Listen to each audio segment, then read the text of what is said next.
Hello student, welcome to online class. Student, आज हम सीखेंगे इंग्लिश सब्जेक्ट में जो हमारा 43rd चैप्टर है मीनिंगफुल पैराग्राफ, जिसमें आज हम solutions on questions for practice सीखेंगे।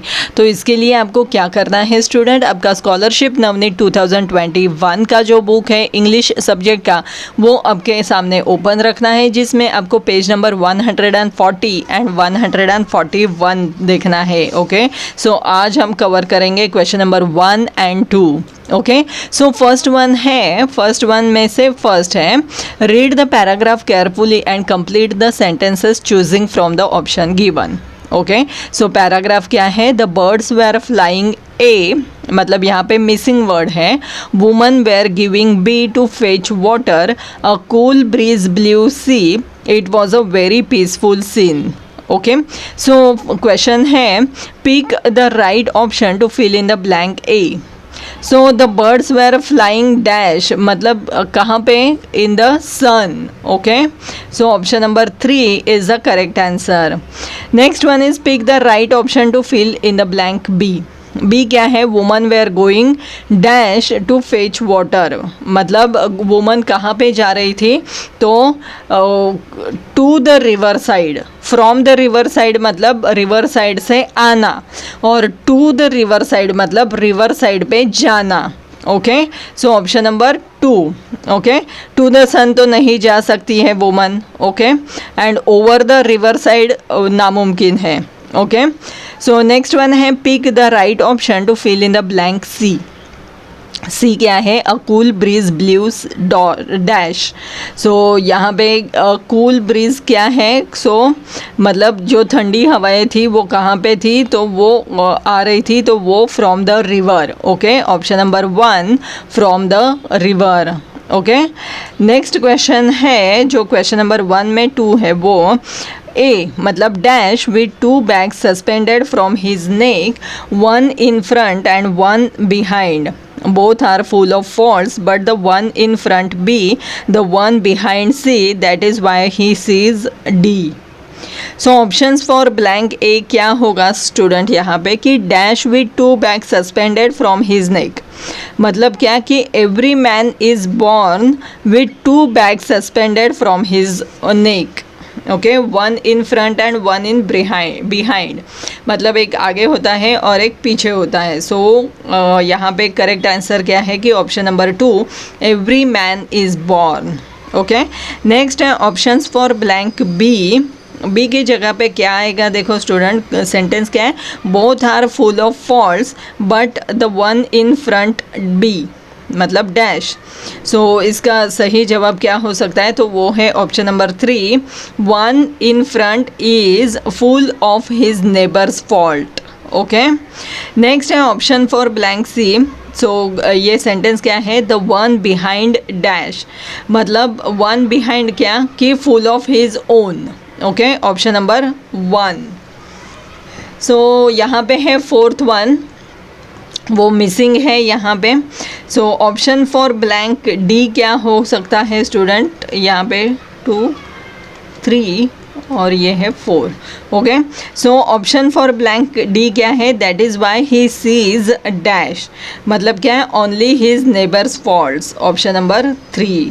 ओके, नेक्स्ट क्वेश्चन है यहाँ पे 3 जो है वो, ए, मतलब dash my gardener Birju came to me with a letter, he B, मतलब dash the letter and ask me to read it, the thought C that Birju was illiterate, because of his illiteracy he was dependent on others to read or write even the simplest of things. Okay, gardener मतलब क्या, जो garden की देखभाल करता है वो। Okay, सो यहाँ पे क्या कहा है कि he came to me with a letter, वो एक लेटर आया लेके और मुझे बताया कि आप पढ़ो, बिकॉज वो था इलिटरेट। सो इलिटरेसी के वजह से वो दूसरे के ऊपर डिपेंड रहता था, क्योंकि उसे पढ़ना लिखना नहीं आता था। ओके, सो यहाँ पे ऑप्शन फॉर ब्लैंक ए के लिए क्या होगा, तो वो होगा a few days back. Okay, option number 3, a few days back.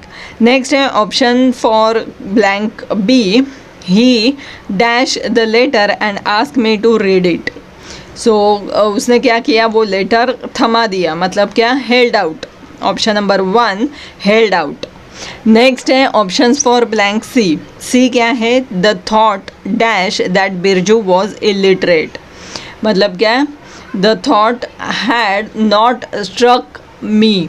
Option number 4. Okay. Next है सेकेंड क्वेश्चन.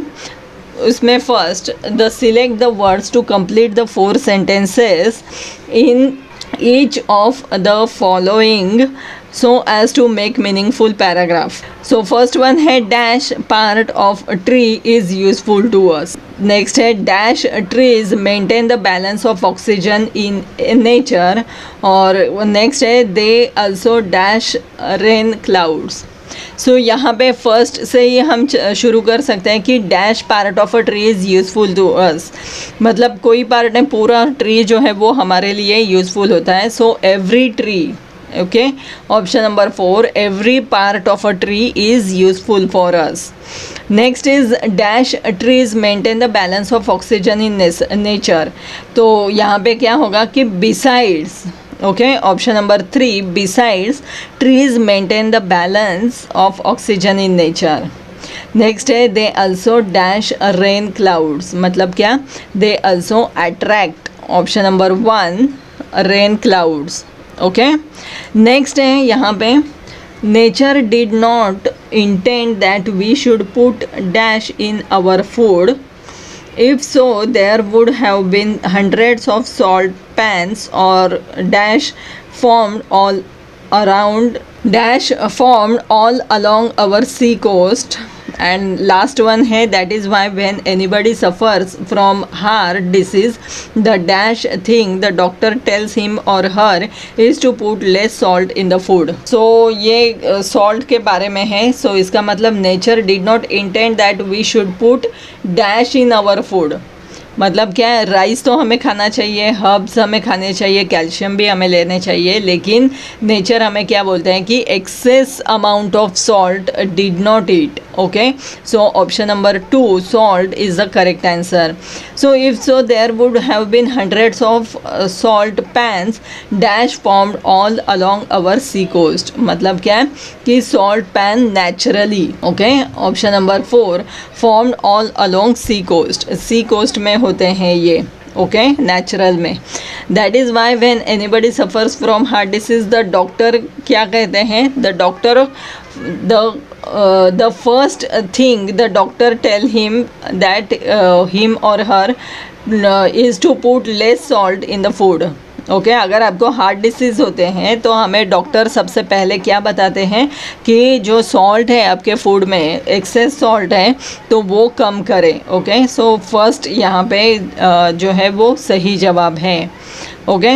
नेक्स्ट वन है this was our dash visit to the village. That is dash we couldn't understand the language spoken by the natives and so we tried our dash to communicate with them in signs and gestures. So this was our first visit to the village. Okay. So option number 2 is the correct answer. और that is dash we couldn't understand the language spoken by the natives. So इसी के कारण जो language है natives की, जो spoken language है, वो हम अंडरस्टैंड नहीं कर पा रहे थे.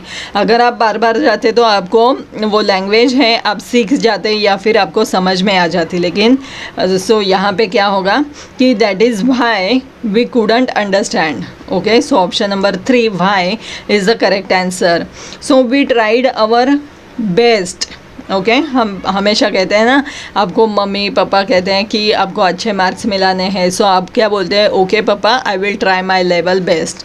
ओके. सो इस तरह so we tried our best. Okay. Option number 3 to communicate with them in signs and gestures. Okay.